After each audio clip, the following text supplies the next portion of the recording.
તાલુકાના ઇંગોરાળા ગામે આવડી મોટી બહોળી સંખ્યામાં તમે બધાય અમને સાંભળવા આવ્યા એ બદલ તમારો બધાનો આભાર. લીલિયા તાલુકાના તમામ ગામની અંદર રોજ અમે મિટિંગ આ રીતે કરીએ છીએ અને આ એક મહોલ્લા સભા છે. મારી મહોલ્લા સભા શરૂ થાય ને હું બોલવાનું શરૂ કરું એટલે પહેલાં હું સારા બે જયનાથ કરાવું એટલે ગામને ખબર પડે કે મિટિંગ શરૂ થઈ. મારી સિસ્ટમ બરાબર. એટલે પછી આપણે વિગતવાર આગળ લેવું. પહેલાં સારા બે જયનાથ કરીએ એટલે ગામને ખબર પડે કે કાંઈક ખાડું સોરે તો છે. બરાબર. તો તમારે હોકારો એવો દેજો કે ગામમાં આમ જાગે. હું તો બોલી છે પણ તમારે આમ હોકારો એવો દેવો. ભારત માતા કી જય, ભારત માતા કી જય, લડેગે લડેગે ભારત માતા કી જય, માતા કી. લીલિયા તાલુકાના તમારી સીટના પ્રભારી સંજયભાઈ, તમારી સીટના પ્રભારી છે. લીલિયા તાલુકા ઉપપ્રમુખ છે. હવે આપણે આવનારી ચૂંટણી માટે આ મહોલ્લા સભાનું આયોજન થયા છે. ગુજરાત જોડો જનસભા અને મહોલ્લા સભા આને પક્ષે નામ આપ્યું છે. તમે ગામડે ગામડે જાઓ અને મહોલ્લા સભા કરો, લોકોને જાગૃત કરો, લોકોને સાચી માહિતી આપો. અને અત્યારે કોઈ ચૂંટણીને મત માંગવા જેવી રીતે વાત છે. ચૂંટણી આવશે ત્યારે માગશે કે અમને મત દો. પરિવર્તન જોતું હોય દો, નકર આ 30 વર્ષ ગયા એમ હજી 5 જા. હું પોતે લીલિયા તાલુકા પ્રમુખ છું. મારું નામ વિજયભાઈ વિરાણી છે. લીલિયા અમૃતબા વિદ્યાલયની અંદર ક્લાર્ક તરીકે ફરજ બજાવું છું હાલમાં. એટલે આમાં કોઈ રોટલા શેકવા આવ્યા કે લડીને અમે કંઈક કરી લેવું કે એવું કંઈ છે નહીં. આ બધા જે શેકે છે એ રોટલા શેકે છે અને એ બધા તમે જોવો છો આપણી સીટોમાં, તમારી સીટમાં, અમારી સીટમાં જે છે એ ભાજપવાળા જેટલા જીત્યા એને રોટલા શેક્યા, બાકી કાંઈ કર્યું નથી એ કોઈ ગામમાં. એના તમે હું બધા સાક્ષી છું. તમારા ગામની અંદર એવું કંઈ 25 લાખનું 50 લાખનું કામ લઈને તમને આપ્યું ને કાઢ્યું, આ કામ તમને અમે આપી કીધું છે કોઈ કામ? માત્ર ને માત્ર ચૂંટણી આવે એટલે એનો પ્રચાર કરે, ફાંકા મારી જાય, ફોજદારી કરી જાય, એટલા કરોડનું પેકેજ લઈ આવશું, આમ કરશું, પૂછડું કરશું, પછી માયલું કાંઈ હોતું નથી. લીલિયા તાલુકાના 37 ગામમાંથી 18 ગામમાં સભા કરી લીધી મેં. સંજયભાઈ 2 દિવસથી સુરતથી આવ્યા. હવે આ પટ્ટાની અંદર હવે સભાઓ શરૂ કરી. અત્યાર સુધી અમે અમારી પટ્ટામાં સભાઓ ચાલુ હતી. લીલિયાના જે પણ ગામમાં જાઉં છું ત્યાં એક પણ અહીંયા વિપુલભાઈ દુધાત છે, સામે ભીખાભાઈ ધોરાજા છે, એની સરકાર ઉપર છે. જિલ્લા પંચાયત એની છે, ગુજરાતમાં સરકાર એની બેઠી, ઉપર એની બેઠી, તો એની ગ્રાન્ટ કેમ નથી મળતી? સુરતના કોર્પોરેટર આપણે કેવું નામ કતારગામ મહેશભાઈ અણગણે 2250 કરોડનું કામ કર્યું. આરટીઆઈ કરી લેવાનું. આમાંથી જે ભણેલા હોય ને કેટલા ટાઈમમાં કર્યું? 4.5 વર્ષમાં 2250 કરોડ એ ઓનલાઈન બતાવશે. અને હોદ્દો શું છે ને? કોર્પોરેટર, સામાન્ય કોર્પોરેટર 2200 કરોડનું કામ લઈ આવતો 4 વર્ષમાં અને કામ કરી નાખતો. કામ કર્યું. આમ આદમી પાર્ટીનો કોર્પોરેટર. આમાંથી જે ભણેલો હોય ને આરટીઆઈ થઈ જાય. આરટીઆઈ હવે બધું ઓનલાઈન છે. મહેશભાઈ અણગણની આરટીઆઈ કરાવો ને એટલે બધા કામ ખુલી જાય. લીલિયા 2200 કરોડના કામ કર્યા. 2200 કરોડ રૂપિયા એક કોર્પોરેટરને જો એવડી ગ્રાન્ટ મળતી હોય, બરોબર, અને ઈ આપના કોર્પોરેટર છે એને 2200 કરોડ રૂપિયાના ઓલરેડી કામ કરી નાખ્યા. હવે એને જો એટલી ગ્રાન્ટ મળતી હોય તો આની તો સરકાર છે. પ્રતાપ દુધાતે મંજૂર કરી ને એ આજની તારીખમાં શરૂ નથી, ચાલુ કઈ થવાનું નથી. આ બધા એના રોટલા શેકે છે અને વિયાભાઈ, બાકી કોઈ કઈ રસ નથી. મંજૂર કરાવી છે. પ્રતાપ દુધાત હોય તો ભલે, વિપુલભાઈ દુધાત હોય તો ભલે, અને ભીખાભાઈ ધોરાજી હોય તો ભલે, કોઈ કાંઈ હેલે માર્યું નથી. હું તો બહુ નામ લઈને ચોખ્ખું કહું છું, એ કોઈ ગામની અંદર કોઈનું હેલે માર્યું નથી. માત્ર ને માત્ર રોટલા શેક્યા. પછી આપણા કતારગામમાં ઓલા તાલુકા પંચાયતના સદસ્ય જે ચાલુ છે એને 1 વર્ષની અંદર મને એવું કીધું હતું કે મેં 1 કરોડ અને 80 લાખ રૂપિયાના મારા વોર્ડમાં મેં કામ કરી નાખ્યા. હમણાં હું સુરત આવ્યો, કામરેજ જેડી કથિરિયા. હવે ત્યાં જો એને 1 વર્ષમાં 2 કરોડ રૂપિયાની ગ્રાન્ટ મળી હોય તો લીલિયામાં ને લીલિયા તાલુકાની 2 સીટમાં ન મળે? સરકાર તો બધી હરખું દેતી છે ને, ગ્રાન્ટ તો હરખી જ આવે ને. માનો સુરત હોય તો સુરતના વસ્તી પ્રમાણે હોય તો આપણે તાલુકાની વસ્તી પ્રમાણે આપણને ગ્રાન્ટ તો મળતી જ હોય ને. કામ ક્યાં? એનામાંથી જ નવરા નથી થતા. કામ એવા લઈ આવે સીધો માલ બને અને ઘેરે વ્યા જાય. તમે કોઈ નડો નહીં.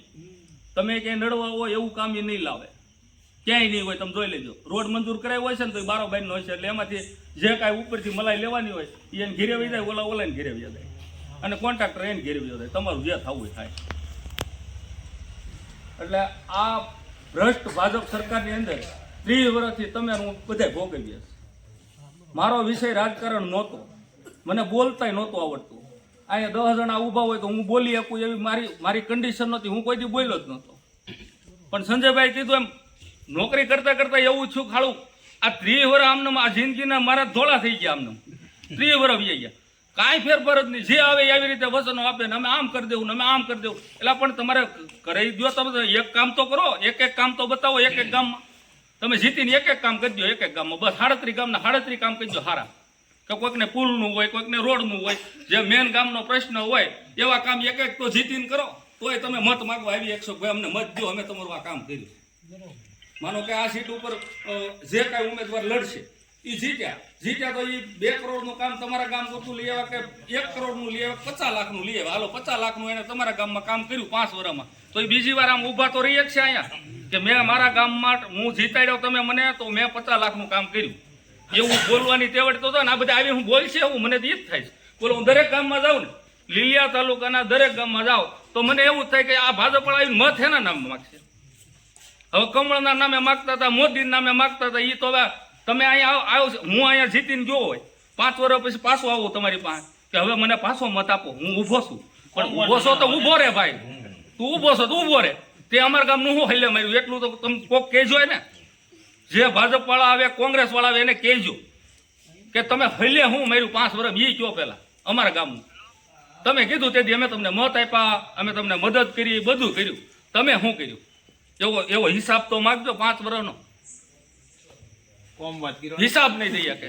માત્ર ને માત્ર કુટુંબમાં ફાટા પડાવો, જ્ઞાતિમાં ફાટા પડાવો. આ કે એ તો અમારા છે, ઓલા તો કે એ તમારા છે. એટલે પણ શું છે એને ગામમાં રહેવું, એને હખે રહેવા દો ને. 5 જ્ઞાતિ છે તો 5 જ્ઞાતિને ભેગી રહે, તમને વાંધો શું? એ નહીં રહેવા દે, વીકી નાખશે. આવા દરેક ગામની અંદર છે. કુટુંબમાં ફાટા પડાવી દે. ઓલા તો કે એ અમારી હારે હતા, ઓલા એ કે આપણે યાર નહોતો, એનું કામ નહીં કરવાનું. નહીં, નથી કરતા.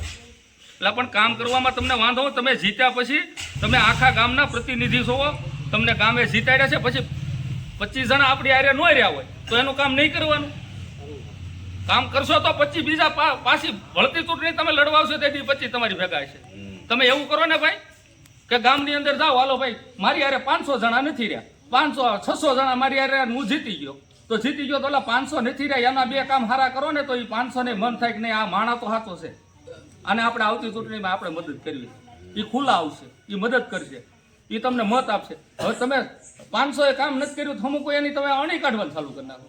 કાંઈ પ્રશ્ન આવે કે તમે ક્યાં અમને મત આપ્યા? એટલે ભાઈ મત આપ્યા તો જ તમારે કામ કરવાનું. જીત્યા પછી ગામ આ ગામ છે, આ ગામની અંદર હું જીત્યો તો આખા ગામની જવાબદારી મારી હોય.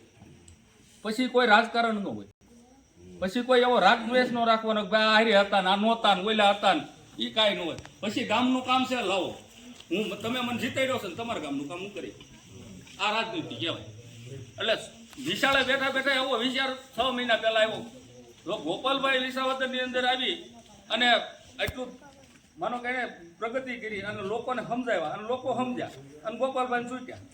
સાચી વાત લોકો સુધી કરી તો આપણે શું કામ ન કરીએ? મને ખરેખર બોલતા લોકો તો હું 10 જણા હોય તો હું થોતરાવ, મારા પગ ધ્રુજવા મળે, બોલવું કેમ? પણ અમારા જિલ્લા પ્રમુખે એવું કીધું કે તમે બોલશો તો જ થાય. બધા ગામમાં રાખશું. અમે ગોપાલભાઈ છે, ગોપાલભાઈ કઈ બધી ગામમાં નથી પહોંચી એક. નરેન્દ્ર મોદી છે એ બધા ગામમાં નથી પહોંચી એક સભાઓ કે કોઈને વાત કરવા. એ તો અહીંના લોકલ હોય એ જ આવવાના અને એ જ તમને સમજાવશે કે એ જ તમને વાત કરશે. એટલે લીલિયા તાલુકાના 38 ગામમાંથી મેં કીધું આ એક કોઈ ક્યાંય મત માગી એવી સ્થિતિ અત્યારે નથી. અને અત્યારે એવા ઘૂસતે થયા છે કે કરવું હું લડાવવા કોને તો લડાવશું, જ્યાં માગશું મત કેમ? કારણ કે કાંઈ કર્યું જ નથી. મત તેના નામ માગશું. અમે તો કહીએ છીએ કે અમે હાવ નરવા કુંજરવા આવ્યા છીએ, નવા છીએ, યુવાન છીએ, શિક્ષિત છીએ અને અમે તમારી ઘોડે બુદ્ધિ વગરના નથી. ભાજપ વાળા ઘોડે અમે બુદ્ધિ વગરના નથી. અમે એકવાર જીતી બતાડો લીલિયા તાલુકાને રોનક નો કરી નાખું વિજય વિરાણીને. એટલા કામ લઈ આવી. મારી આવડત છે, મને રજૂઆત કરતા આવડે છે.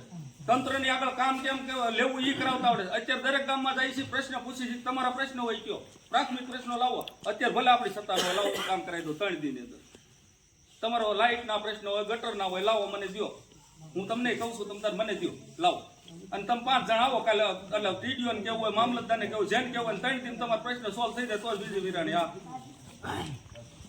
મારા કાર્યકર્તા હોય એવા બધા સબળ મજબૂત છે.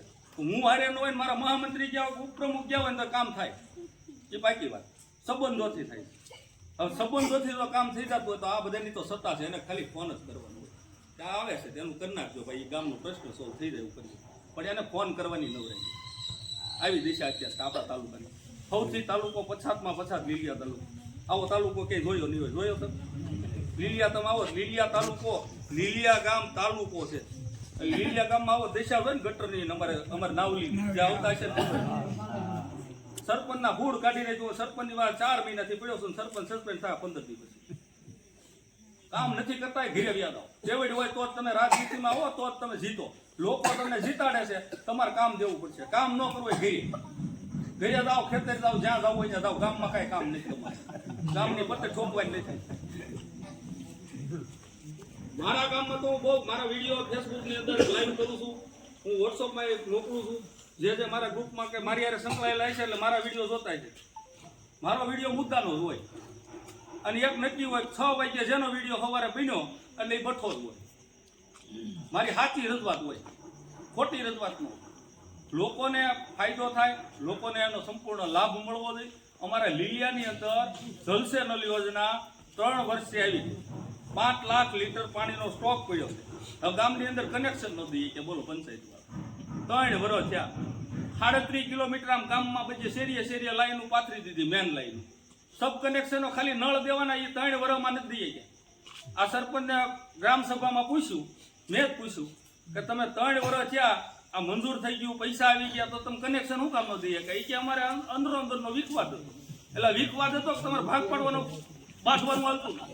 90 દિવસની મુદત હતી ભાઈ કે બોલો કનેક્શન દેવાની. કોન્ટ્રાક્ટ અપાઈ ગયો, કોન્ટ્રાક્ટરે 2-2.5 લાખ રૂપિયાનો ખર્ચ કરી નાખ્યો અને એમાં બાઈ ગયા આંદરો સભ્યો ને બોલો કે મારો એટલો ભાગ ને ઓલો કે મારો એટલો. અને ગામ પાણી વગર હોય લીલિયા છે. તમે લીલિયા જે હોય ને પૂછ્યું, એક નળ કનેક્શન નથી થયું. એટલે પછી એવું થયું કે આ હાળું આવું તંત્ર થોડું હોય. કોક તો જાગવું જોઈએ ને. આપણે નહીં બોલીએ, આટલા ભણેલા છીએ, આપણી આવડત છે કે આપણે તમે ઓફિસમાં વ્યવસ્થિત રજૂઆત કરી હતી, લોકોના કામ કરાવી લઈ, ગામના કામ મંજૂર કરવા જે કરાવવાની તેવી છે. તો આપણે શું કામ બેઠા છીએ તાલુમાં? આવા બુદ્ધિ વગરના લોકો બજારમાં આવે છે અને એ 30 વર્ષથી રાજનીતિ કરે, 30 વર્ષ. અને એ જો આમાં સફળ થઈને બે જતા હોય આપણે સફળ શું કામ ન થઈ? આપણે તો ભણેલા ગણેલા છીએ, શિક્ષિત છીએ અને આપણે સાચું કામ કરવું. આમાં કઈ રૂપિયા ખાવાની ક્યાં આપણે જરૂર નથી. ભગવાને પગાર જ એવડો આપ્યો છે કે ત્યાં બેઠા બેઠા એક ટેસ્ટથી ઘરનું હાલે, 40 વીઘા જમીન છે, મસ્તીનું રહી છે. 1 રૂપિયાની જરૂર નથી. હારી જાય તોય જરૂર નથી, જીતી જાય તોય જરૂર નથી. આ બહુ ચોખ્ખી વાત. માત્ર ને માત્ર કાંઈક સારું કરવું છે ને આપણું નામ સારું થાય, લોકો આપણા વખાણ કરે, લોકોના દિલમાં જવું. આ એક હેતુથી રાજકારણમાં આવ્યું. મારા ગામમાં તો મારા વિશે પૂછવાનું, નાનામાં નાનો બકાલા વાળો હોય ને એને પૂછવાનું કે મારા ગામની હું રજૂઆતો કેટલી કરું છું. હું પંચાયત હોય તો ભલે, ટીડીઓ ઓફિસ હોય તો ભલે, મામલતદાર હોય તો ભલે, નાનામાં નાનો મારી પાસે આવે કે મારે આ આધાર કાર્ડનું આમ થાય છે એટલે હું કહું જાઉં ભાઈ જ્યાં અને મારું નામ દેજો. મામલતદારમાં ન કરે મને ફોનમાં વાત કરાવજો એટલે ઊભા કરી દઈશ. આવા કામ કરવા લોકો નાના માણસોને બીજા કામ હોતા નથી. એમ કઈ એને જનામિલના ભૂંગળા નથી ચાલતા ત્યાં ભાગ દેવા લાવો. એને આધાર કાર્ડ, રેશનિંગ કાર્ડ, આવકના દાખલા, જાતિના દાખલા, આવા બધા પ્રશ્નો હોય. ક્યારેક અમુક ડોક્યુમેન્ટ ન હોય અને નીકળતા ન હોય. હે પ્રશ્ન કરે વિસાવદરમાં હું કામ કરે પણ ત્યાં જોયો ત્યાં જાવ તો ખબર પડે. વિસાવદરની અંદર જાવ તો ખબર પડે. ઓફિસોની અંદર અત્યારે લોકોના કામ કેમ થાય? અમારા સંબંધી તમને ખબર હોય ને, પૈસા હતા બોલે આવી ગયા ખાતામાં. જેના વિસાવદર તાલુકાની અંદર જેટલા અધિકારીઓ છે એને સ્પષ્ટપણે ગોપાલભાઈ સૂચના આપી છે કે કોઈ પણ નાનો માણસ આવે અને એક પણ માણસે મને ફોન કર્યો કે આ મારી પાસે પૈસા માગે છે કે આ કામ નથી કરતો કે આમ કરે છે કામ કરે, મને ધક્કા ખવડાવે એટલે તું ગયો, તારે રહેવું હોય તો રહેજે નકર વયો જાય. આ 6 મહિનામાં 4 તો પીએસઆઈ બદલી ગયા. 4 PSI બદલાવ્યા. 4 કોઈ માવા મલાઈ નથી મળતી એટલે ભાગે વિસ્તરા ત્યાં કઈ મળતું જ નથી. 4 પીએસઆઈ બદલી નોકરી કરો, સરકાર પગાર આપે એટલું જ, બાકી કાંઈ નહીં. સીતારામ. અને અહીંયા આપણે શું છે, અહીંયા રામના રાજ છે, બધા મજા જ કરે અને આવશે હજી આવવાના જ છે. ચૂંટણીઓ આવશે એટલે અહીંયા બધા આવશે તમારી પાસે વતન. અમે આવ્યા અત્યારે એમ તેથી બધાને ગામને ભેગું કરશે, આવો હવે અમારે તમારી જરૂર છે. પણ તેથી 2 જણા ઊભા થઈને કહેજો કે તમે ગામનું હલે હું માર્યું એમ તો કહેજો. તો ખરેખર તમારામાં અંદરથી આમ જૂનું હોય ને તો એટલું ખાલી પૂછજો કે તમે અમારા ગામમાં 5 વર્ષ હલે હું માર્યું, એ પેલા કયો, પછી સભા કરજો. અમે આવી તમને કહેજો. હું તો એમ જ કહું, અમને કહેવાય કોઈ માસીને દીકરા નહીં. ગામનું સારું કરે, તાલુકાનું સારું કરે, સમાજનું સારું કરે, રાજ્યનું સારું કરે, એને ચૂંટાય, એને પ્રોત્સાહન અપાય. કોઈ પણ હોય, વિજયભાઈ આ ચૂંટણીમાં આવ્યો છે, વિજયભાઈ આવતી ચૂંટણીમાં આવે પાછો મત માંગવા એટલે કહેવાય કે ભાઈ તું શું ધોડ્યો આવ્યો છે અહીંયા, તે અમારો હલે હું માર્યું, પેલા ઈ કે તે અમારા ગામનું હું હલે માર્યું. તમે કાંઈક તમે મત એટલા બધા દીધા છે, તમે આખા ગામે મને સહકાર આપ્યો હોય તો મારી જવાબદારી એ આવે કે મહિને 2 મહિને હું તમારી પાસે આવું કે ભાઈ તમારું કામ હોય મને કહેજો, મૂંઝાતા નહીં. તમે જ્યાં આટવા જાય મને પૂછજો, મને ફોન કરજો, હું ગમે ત્યાં આવીશ, તમારું કામ કરી દઈશ. એટલી તો મારી જવાબદારી આવે ને, તમે મને જીતાડ્યો તમે કરજો.